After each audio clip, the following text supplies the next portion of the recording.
When you're talking about exploring things that you believe, I think it's also important to talk about exterior influence. Um, you know, I talked about in my last video, spending a large portion of my junior and senior year being a part of a youth group, a Catholic youth group. That was great for me. And I think the reason that I stuck with it so long was because there were people that were really supportive. And, if you didn't show up for a while, they'd, call you and be like, hey, where are you? Is everything okay? Like, we're all here for you if you need us. You can come back. This is always a safe place. There's no judgment here. You can come and just be a part and be whole with us or them or whatever. And that was really great for me. Because like I said in my last video, being a part of that group at that point in my life was really, really good for me. And the fact that there was support in sticking with it was good. Whether or not being a part of the youth group itself was good for me long term, I don't know. It was important at the time, and it's still important that I stuck with it. But it's sticking with it that's the longer term question. But when you talk about exterior influence, most people think of it as a negative thing, like especially in high school, and the way you dress, the way you act, the things you do, the people you hang out with. It becomes a peer pressure type thing. So with youth group, there was, and there most certainly is still a peer pressure issue with sticking with religion, because I have friends. I have friends in Hudson, where I grew up, where I did the youth group, and I have friends in Akron, which is where I live now. And it's hard because when I talk to my Hudson friends, which they were almost all from youth group, I still talk to them as if I'm a part of the church.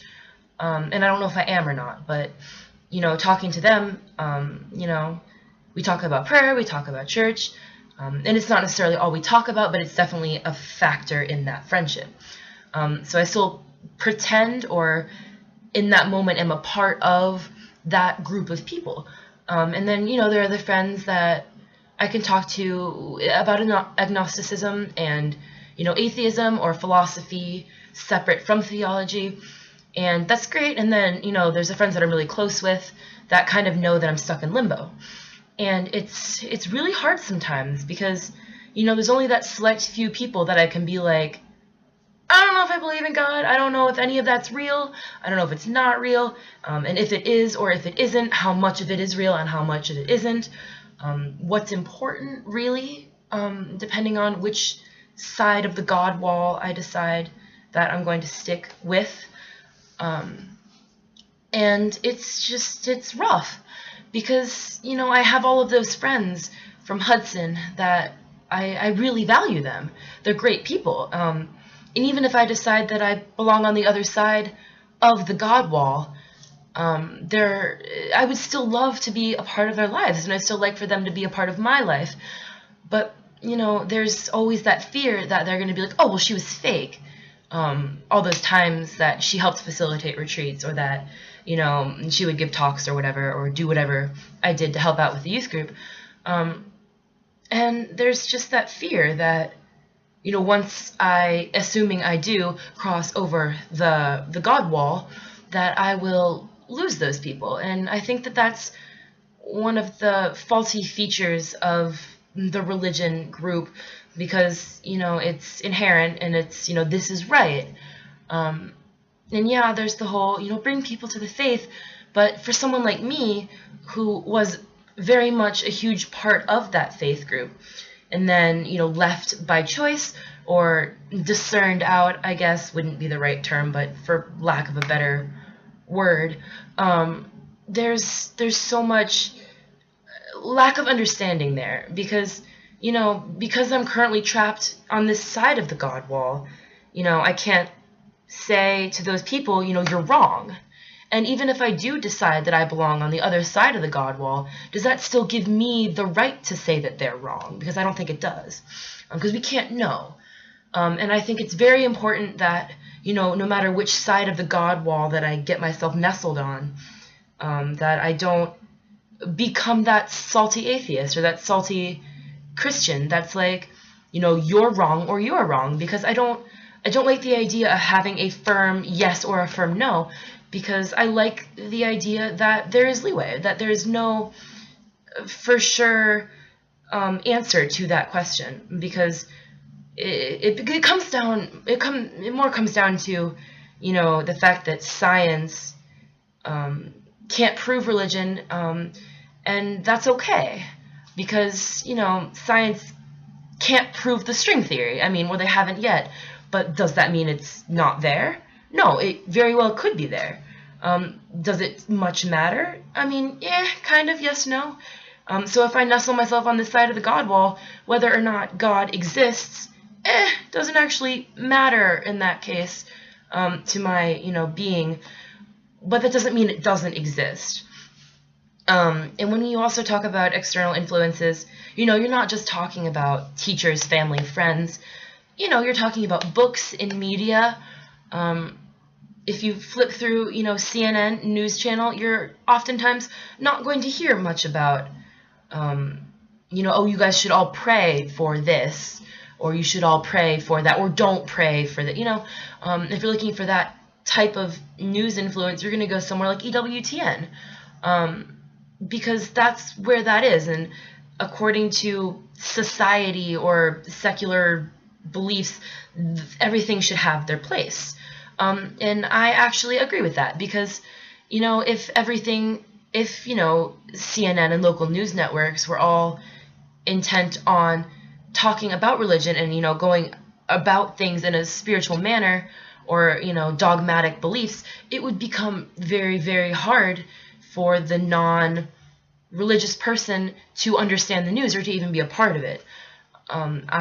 Even when I was, a part of the church a little bit, I was still very fond of the separation of church and state, because I think it's really important that it doesn't mix, because it's your choice. You should never be forced to be on either side of the God wall.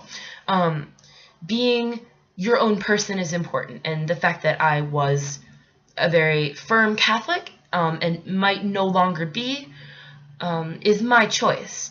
I'm not saying that I choose that God exists or doesn't exist. I'm just saying I think it's important that I choose whether or not I am a part of it. And it's a hard choice. And this video blog that I've started here is not all about religion. It's not all about proving or disproving religion, or even deciding if I want to be a part of religion or not.